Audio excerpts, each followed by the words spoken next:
Buenos días, bienvenidos a este tiempo devocional, tu palabra para encontrar el camino. Y es 14 de noviembre del 2024 y vamos a continuar con la lectura de la Biblia en un año, con el libro del profeta Ezequiel, capítulos 13 y 14, y el libro de los Hebreos, capítulo 10, versículos 24 al 39.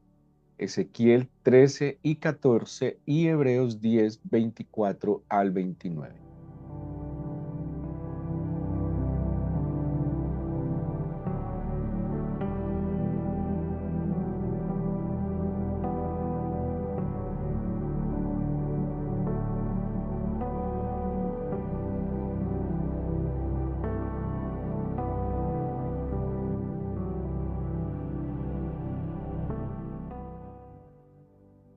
Les invito a abrir sus Biblias en el libro de Ezequiel, en el capítulo 14, Ezequiel capítulo 14, y, y en el versículo 12, para que nos ubiquemos en un pasaje muy importante.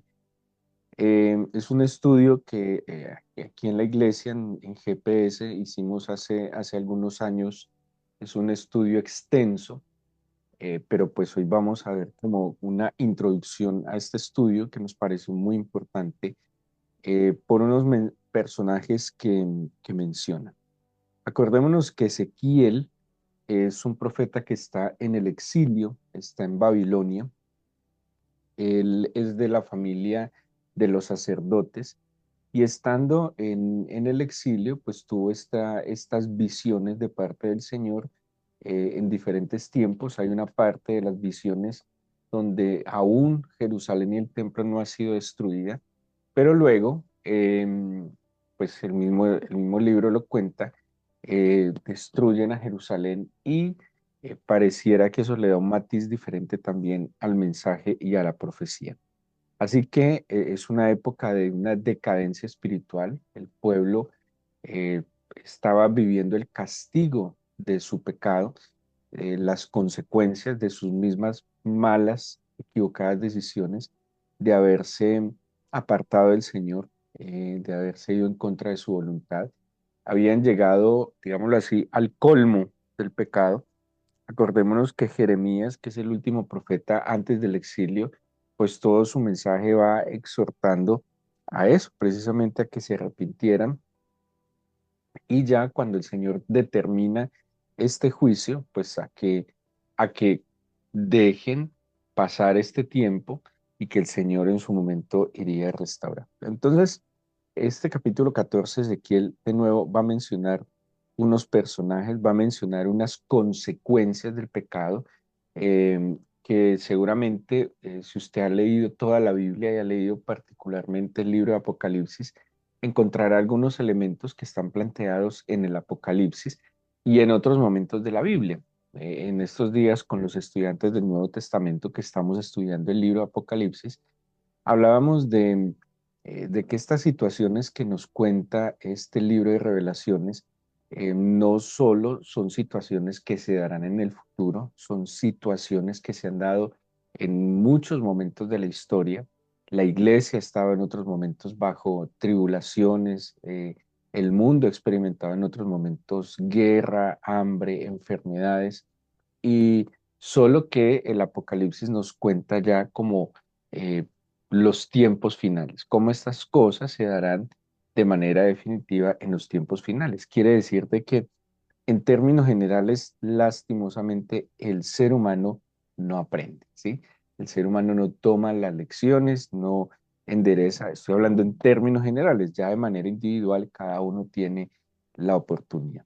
¿Qué dice entonces Ezequiel en este pasaje? Dice, vino mi palabra del Señor diciendo, hijo de hombre, cuando la tierra pecare contra mí, rebelándose pérfidamente, y extendiere yo mi mano sobre ella, y le quebrantare el sustento del pan, y enviare en ella hambre, y y cortare de ella hombres y bestias, si estuviesen en medio de mí estos tres varones, Noé, Daniel y Job, ellos por su justicia librarían únicamente sus propias vidas, dice el Señor de los ejércitos.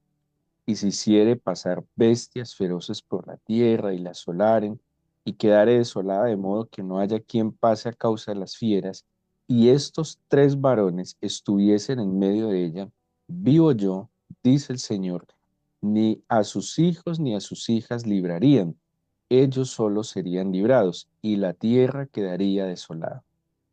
Versículo 17.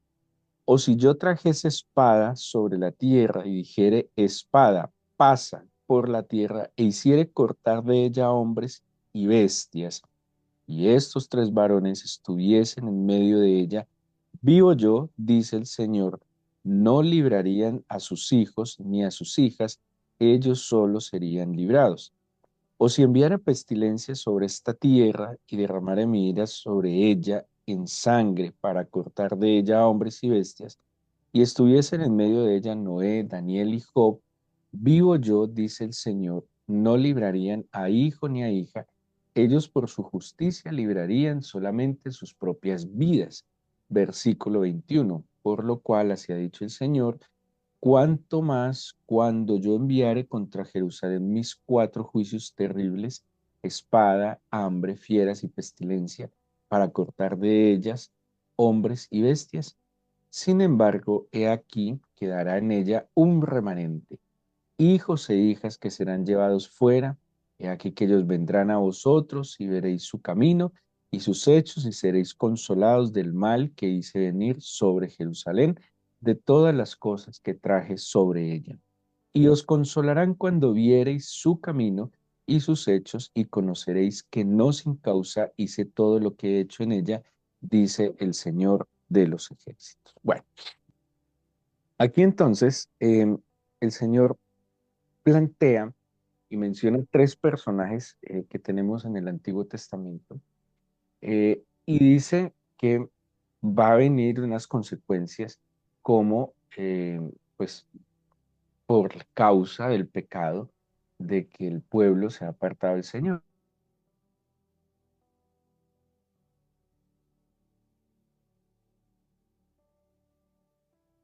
Y como consecuencias plantea cuatro cosas, ¿sí? Dice hambre, bestias feroces, espada y pestilencia. Les mencionaba ahora que en el Apocalipsis y en otros pasajes encontramos estas circunstancias, eh, pues aquí están en un orden, otras, por ejemplo, Apocalipsis las menciona que primero viene la espada, la guerra, luego viene el hambre, luego viene la enfermedad, y bueno, creo que antes de la enfermedad vienen las fieras y luego viene la enfermedad. Y la guerra produce generalmente hambre, el hambre, la mala alimentación genera que haya bajas defensas y las bajas defensas pues son un caldo de cultivo para cualquier tipo de enfermedad. Pero lo importante de este pasaje es que menciona estos tres personajes y dice algo.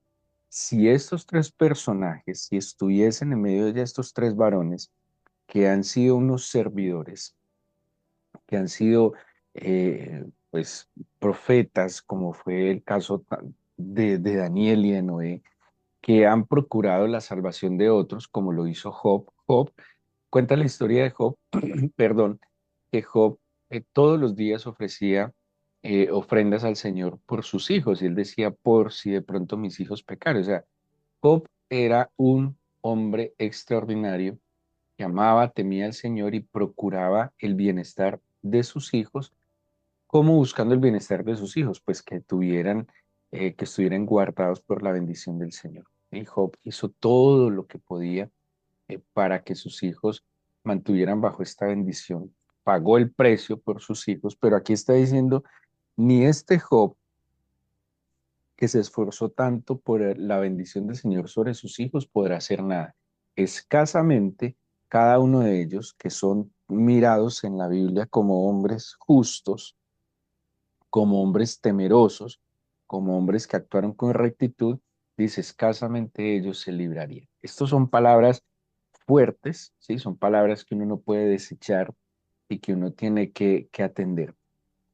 Jeremías 15, y quiero hacer referencia a Jeremías para tratar de detallar un poco esto. Jeremías dice así, voy a leer el primer versículo en una versión textual, la versión textual de tercera edición dice, el Señor me respondió, Jeremías 15:1 y lo voy a leer en la versión textual, en la versión textual.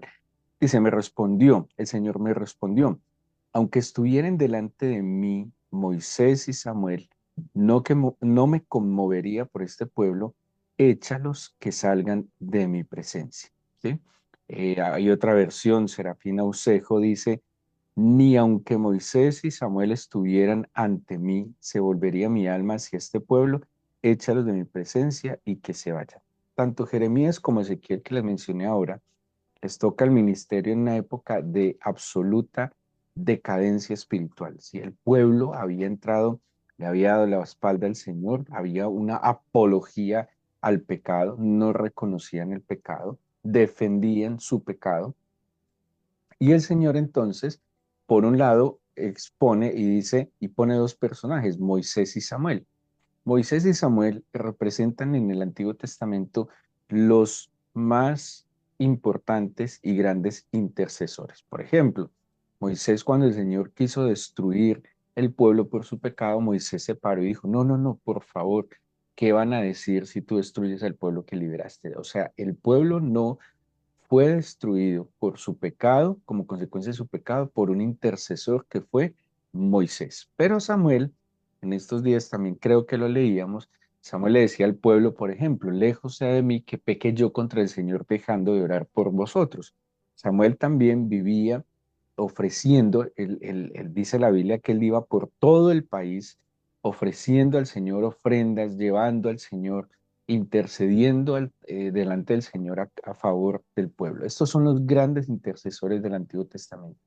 ¿Y qué está diciendo Jeremías? No, es que así me los pongan delante de mí, ya no hay nada que hacer. Hay un juicio determinado como consecuencia del pecado.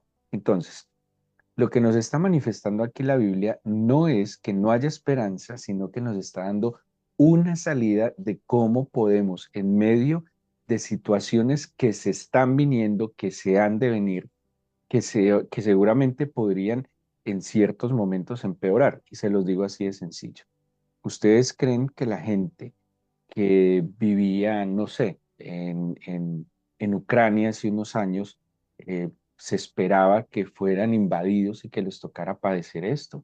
¿Ustedes creen que, no sé, la gente en Europa en estos días, que seguramente tenían una mejor calidad de vida a muchos sectores aquí en Colombia que siempre están en riesgos ante los climas? ¿Ustedes creen que ellos esperaban que la vida les cambiara en unas cuantas horas y muriera tanta gente anegada y estuvieran completamente desamparados?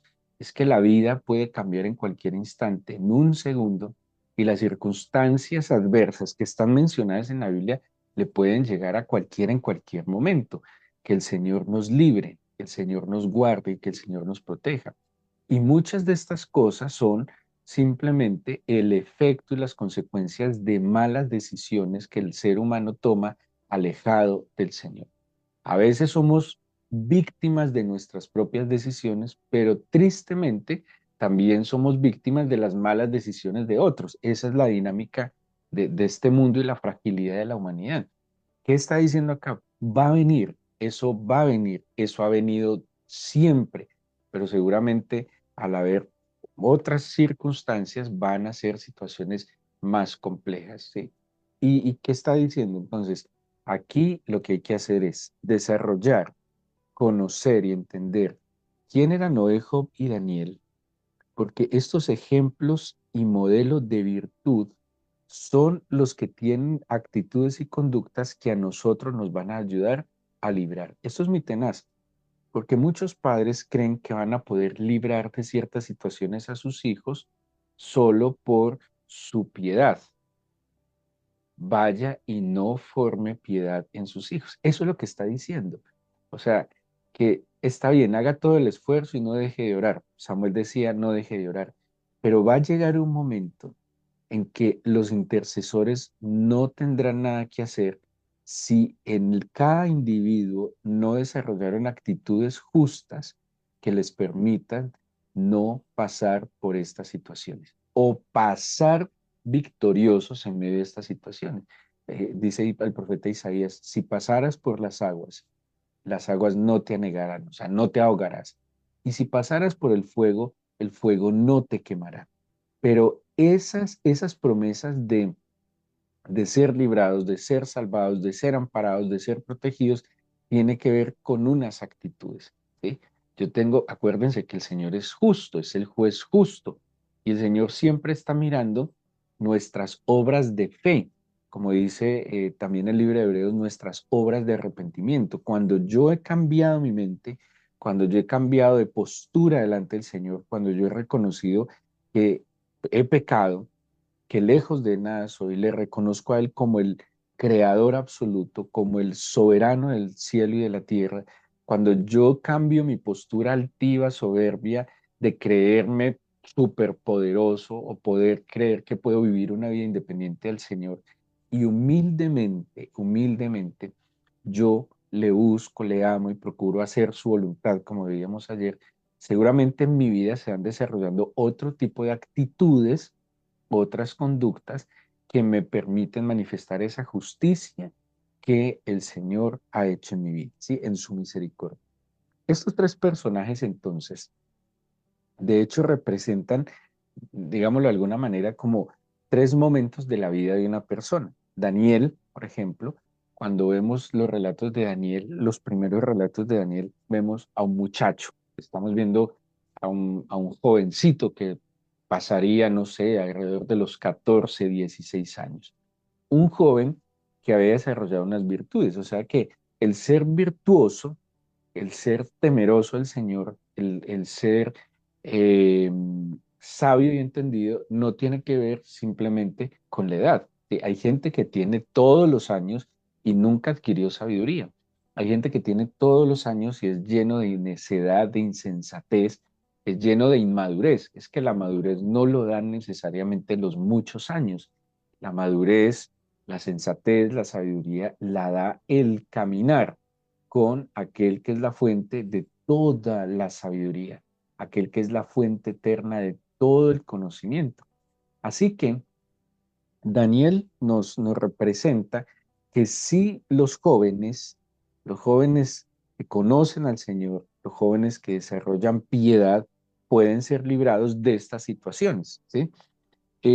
Aparece Job, que nos representa digámoslo así, una edad media de las personas, donde pues está la responsabilidad de sus hijos, un hombre de negocios, un hombre próspero, que, que temía constantemente al Señor. Y Noé nos representa ya un hombre de años, ¿sí? De hecho, cuando mira la Biblia, la edad de cada uno de estos personajes, vemos claramente que Noé era un hombre centenario, ¿sí? De muchos años, de caminar muchos años, y Noé fue, digamos, ese alivio y esa esperanza para la humanidad en medio de una generación, que la generación de Noé se convierte en dicho, ¿sí? Era tan corrupta, violenta la generación de Noé que se convierte en un dicho en la Biblia, ¿sí? Tanto que es mencionada de nuevo en el Nuevo Testamento como una sociedad que llegó al colmo, ¿sí? Una sociedad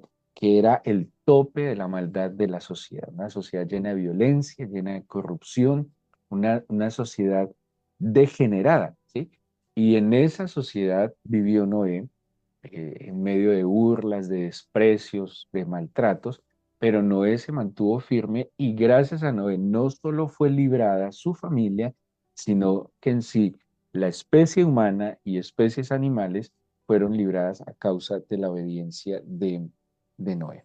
Entonces, estas cuatro situaciones, de nuevo, hambre, animales feroces, espada, pestilencia, van a ser librados, según nos enseña la Biblia, en estos dos pasajes, en estos dos profetas que son contemporáneos, y nos está diciendo, no, aquí ya no vale que ore por otro, sino que cada uno que ha crecido, que se ha fortalecido, ya sea joven, adulto o adulto mayor, pues cada uno se puede librar de esto. Así que hay que ver estos personajes, hay que estudiar qué había en estos personajes que el Señor dice, ellos serán librados. Bueno, Noé, rápidamente, Noé Su palabra quiere decir, su nombre quiere decir descanso, reposo, tranquilidad. Eh, Era nieto de Matusalén, ¿sí? Pues la época de Noé, como les dije, eran hombres centenarios. Matusalén, 969 años. Este hombre entonces, en medio de una generación de mucha maldad, así lo describe Génesis 6, de mucha corrupción, de mucha violencia, donde el designio de los pensamientos del corazón eran hacia el mal, Noé entonces vivió de manera diferente. Hay una descripción en la época de Noé que lo describe el mismo Evangelio como el ritmo rutinario de la existencia, ¿sí? Así lo describe Joseph Fitzmayer, donde habla Mateo 24, que ellos comen, beben, los hombres se casan, las mujeres se dan en matrimonio, compraban, vendían, plantaban, edificaban. O sea, el hombre estaba en una dinámica, como acabo de escribirlo, un ritmo rutinario de la existencia, donde, como dice el dicho, nacen, crecen, se reproducen y mueren, pero no trascienden, solo están viviendo en el afán de la cotidianidad, en el negocio, en nacer, en ir, en comer, en dormir, pero su vida es intrascendente, ¿sí? No hay un momento de detenerse, de pensar en la eternidad, de ver más allá, sino que simplemente están absortos en la dinámica de este mundo. Esas son las características de la época de la sociedad de Noé. Pero ¿cómo era Noé? Dice la Biblia que no era un varón justo, que halló gracia delante de los ojos del Señor, que fue perfecto en sus generaciones, que caminó con el Señor, dice así la Biblia. Era un hombre obediente, era un hombre adorador. Hebreos habla de él como un hombre de fe, Hebreos 11, y fue pregonero de justicia. Estas características de Noé, me perdonan, el tiempo no nos da para detallarlo más, son características que deberíamos investigar, conocer y de la mano del Señor desarrollar. Job, que es el otro personaje, eh, es, se deduce, y eso los hemos explicado, que la época de Job es la época de los patriarcas, la época de Abraham, Isaac, Jacob, porque no había sistema sacerdotal que hemos hablado tanto en estos días. Job fungía como el sacerdote de su casa, tuvo 7 hijos, tuvo 3 hijas, en total tuvo 10 hijos, tenía muchos bienes, Job en medio de ese tiempo eh, trató de guardar la vida de su familia. Pero en el libro de Job aparece un personaje siniestro, y es Satanás, aparece mencionado como el adversario de Job, que busca acusarlo, probarlo, oponerse al propósito del Señor, atormentarlo físicamente, atormentarlo espiritualmente. Y en medio de la tentación, ¿cómo se mantuvo Job? Se mantuvo leal, confiado y con su compromiso inquebrantable. ¿Qué habla la Biblia de Job? La Biblia dice que Job era un hombre temeroso del Señor, íntegro, era recto, apartado del mal, no dejó de hacer el bien por otros, era un hombre próspero como consecuencia de sus virtudes, un hombre agradecido, y el libro de Santiago, la carta a Santiago describe que Job era en gran manera paciente. Job nos enseña la fortaleza en medio del sufrimiento. Job nos enseña cómo soportar y sobrellevar y superar situaciones adversas. Job nos enseña a aprender, a aceptar la soberanía del Señor en todas las circunstancias que se vienen. Y Job eh, también nos muestra la fidelidad de la amistad. Así que son características que de nuevo debemos investigar, desarrollar, porque la profecía de Ezequiel es clara. Solo Noé, Job y Daniel podrán sostenerse o estar delante de mí en medio de estas situaciones. Y rápidamente Daniel, como les dije, era un hombre joven.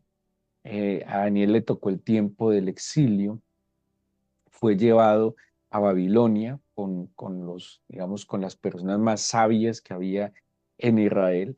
Eh, pues es desarraigado de su casa, es un joven desarraigado de su casa, es un joven que pues, lastimosamente pudo haber sucumbido a lo que le ofrecía este imperio, un sistema, es un sistema completamente opuesto a su estilo de vida.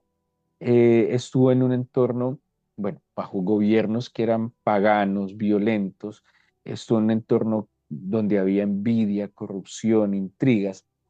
Era esclavo, pero a pesar de que era esclavo, tenía ciertos privilegios por sus características. Y, y Daniel, a pesar de su juventud, como lo mencioné, Daniel dice la Biblia que era un joven sin tacha alguna, así lo describe el mismo libro de Daniel, que era un joven de buen parecer, eh, enseñado en toda sabiduría, tenía conocimiento, de buen entendimiento y era idóneo para estar en el palacio de rey. A pesar de que Nabucodonosor y su sistema quiso cambiarlo, por ejemplo, le cambiaron el nombre, lo instruyeron en las letras de Babilonia, le enseñaron su lengua, le pretendieron cambiar el alimento. Daniel, a pesar de su juventud, no sucumbió a los placeres. Es que a Daniel lo que le ofrecían eran placeres y beneficios para que se convirtiera. Daniel no sucumbió, se mantuvo firme en sus principios, fue sabio y fue prudente. ¿Sí? Difícil para los muchachos, difícil para un joven. Ante la propuesta, porque la oferta que le hacían era de prosperidad, de posición, de fama, y Daniel y sus amigos, que también eran jóvenes, se mantienen firmes en esta postura. Bueno, esto es un estudio que es para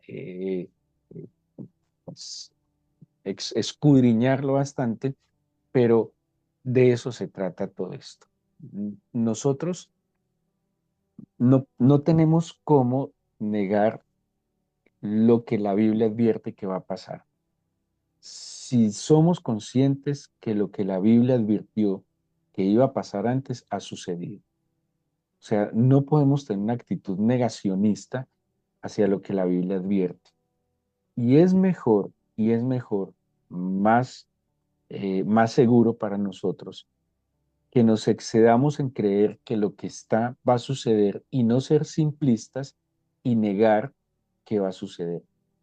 Y es mejor entonces cuidarnos y tratar de llevar a los nuestros a que conozcan las actitudes, las virtudes de estos personajes que la Biblia advierte que solo ellos podrían librarse en medio de estas situaciones.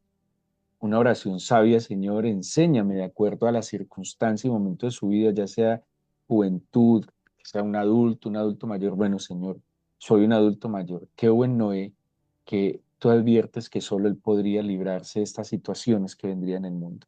Soy un adulto, bueno, Señor. Ahora, piensen en verdad cómo actuaba Noé, los que son adultos mayores. Piensen en verdad cómo actuaba Job, sus reacciones, sus ideas, cómo era su relación con el Señor. Los más jóvenes, cómo actuaba Daniel. ¿Es posible que un joven pueda no vivir bajo ese constante bombardeo que los tienta, que los seduce a apartarse del Señor? Sí es posible. Y cada uno podrá ser librado en los momentos de adversidad que están presentes y de nuevo que nadie puede decir de que nunca le llegará. Es que estamos en el mundo y somos completamente vulnerables. Y es mejor prevenir, como decían las abuelas, que curar. Y la Biblia nos está previniendo, advirtiendo y diciendo, prepárese como Noé, como Job, como Daniel. Y no deje de interceder como Moisés y como eh, el otro intercesor, como Moisés y como Samuel. No dejemos de hacerlo y que el Señor nos guarde y nos proteja, nos advierta, que no seamos simples, que entendamos y podamos discernir los tiempos y las sazones como dice la Biblia y que de esa manera podamos llevar a otros a que desarrollen estas características y cada uno pueda ser librado cuando vengan los tiempos difíciles. Y el Señor da una promesa, si recuerda que lo leímos, siempre habrá un remanente. En medio de lo que vive el mundo, aquel que se guarda en el Señor será guardado en el Señor. Esa es una oración sabia. Escóndeme, guárdame, protégeme, ampárame y permíteme siempre estar delante de tu altar. Por eso en esta mañana, Señor, yo te pido en el nombre de Jesucristo, Padre eterno, que nos dé sabiduría, entendimiento y comprensión de tu palabra, que nos permita, Señor, por tu espíritu, crecer, madurar y desarrollar estas actitudes de estos hombres de fe, estos hombres que vivieron bajo circunstancias posiblemente semejantes o peores a las nuestras, pero que se mantuvieron firmes, mirándote a ti, Señor, como la meta del supremo llamamiento. No nos dejes ser simples ante las circunstancias, ante tus designios, Señor, ante las cosas que vemos a diario. Agudiza nuestros sentidos para que no seamos engañados, Señor, con fábulas, cuentos y discursos que buscan, Señor, torcer la verdad. Hay una verdad absoluta que eres tú. Y yo te pido que nosotros siempre estemos despiertos a esa verdad. Danos tu bendición en este nuevo día. Guarda cada una de nuestras entradas y salidas. Y líbranos, Señor, del maligno que no nos haga daño. Y desde ahora bendecimos los alimentos que pondrás delante de nosotros. Te bendecimos, te damos gracias por escuchar nuestra oración. En el nombre de Jesús. Amén.